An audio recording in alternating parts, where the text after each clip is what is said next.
comment vas-tu aujourd'hui? J'espère que tu vas très bien. Alors aujourd'hui, je te propose un deuxième exercice sur le théorème de Thalès.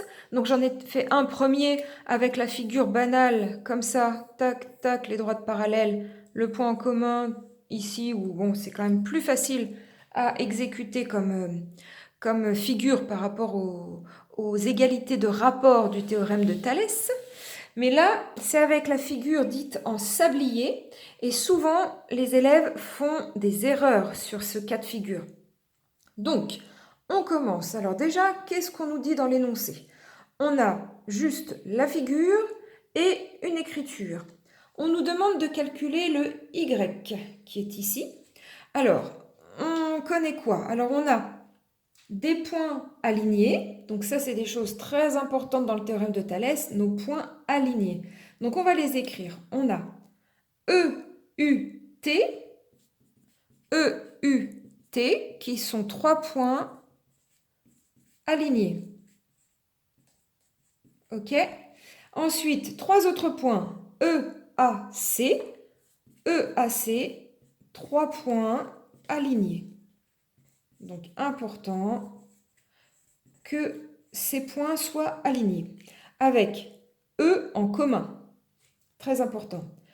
Dans la suite de l'énoncé, autre chose importante pour appliquer le théorème de Thalès, il faut que les droites soient parallèles.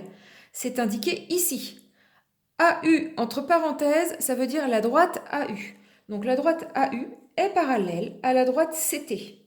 Donc AU parallèle à CT. Donc là on est bon, on peut appliquer le théorème de Thalès qui nous dit que la longueur EU, donc la longueur, il suffit juste d'écrire les deux lettres, ça veut dire la longueur EU, divisée par la longueur ET, je pars toujours du point qu'on a en commun. EU divisé par ET, chose très importante pour ce cas de figure, là, la figure en sablier, c'est que toujours pour le théorème de Thalès, nos rapports concernent les points alignés. Donc là, on est sur EUT, donc on écrit notre rapport sur les points alignés.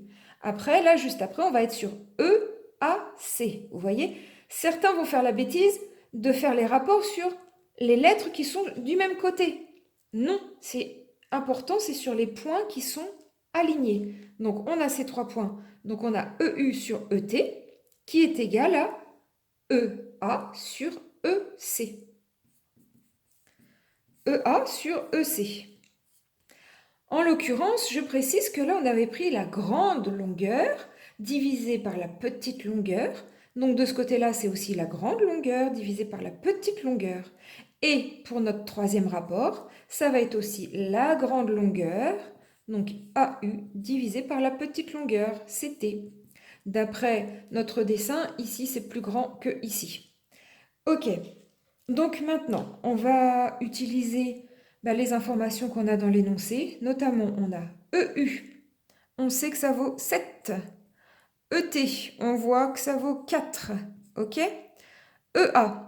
Alors, EA, c'est ce qu'on cherche. On cherche le Y. Donc, OK, c'est le Y. Et EC, on l'a, ça vaut 6. Le dernier rapport nous est inutile. On n'a aucune information, donc on ne l'utilisera pas. On s'en fiche. Maintenant, on n'en a pas besoin de toute manière pour trouver Y. On a une égalité de 2 rapports, une inconnue ici. Qu'est-ce qu'on va utiliser? Toujours pareil, le produit en croix. Ça fois ça égale ça fois ça. Produit en croix, donc 4 fois Y égale 7 fois 6. Ça fois ça égale ça fois ça. Vous voyez, ça fait une croix. Et le produit, parce que c'est fois ça égale ça fois ça. Donc c'est le produit en croix. Toujours, toujours, toujours. On ne se prend pas la tête. Donc maintenant, on doit résoudre notre équation parce qu'on veut savoir combien vaut Y. On veut Y égale. On veut que Y soit tout seul du côté de lui égal. Donc le 4 ici nous embête. Donc ce qu'on va faire, c'est qu'on va diviser par 4. Pourquoi? Eh bien, si vous allez voir mes autres vidéos, je l'explique dans les résolutions d'équations. 4 divisé par 4, ça fait 1. Imaginez, vous avez 4 bonbons et vous avez 4 enfants. Vous divisez votre paquet de 4 bonbons parmi ces 4 enfants, 4 divisé par 4. Combien auront de bonbons chaque enfant? Ils auront un bonbon chacun, si vous êtes juste. Alors, 4 divisé par 4, ça fait 1. Donc ici, on n'aura plus que Y. Mais attention, on ne peut pas faire ça n'importe comment. Si on divise par 4 de ce côté-là, il faut diviser aussi par 4 de ce côté-là. OK? Et donc maintenant, on a Y égale, et là, eh ben, moi je ne me prends pas la tête, je vous le prouve à la calculatrice, 7 fois 6 divisé par 4 égale 10,5 exactement. Voilà, on a trouvé notre Y, ça fait 10,5. On a résolu notre équation. Donc, chose très importante, je récapitule, quand vous écrivez vos égalités de rapport là, pour Thalès, c'est surtout, enfin c'est pas surtout, c'est qu'il faut faire très attention que ça concerne les points alignés. Donc ici, nous avions EUT pour une première égalité, pour un premier rapport, et ECA pour le deuxième rapport. Voilà, bah dis-moi si tu as compris, dis-moi si tu as besoin d'autre chose, un autre exemple, un autre exercice, un chapitre, je sais pas, tout ce que tu veux, de la 6e jusqu'à la seconde.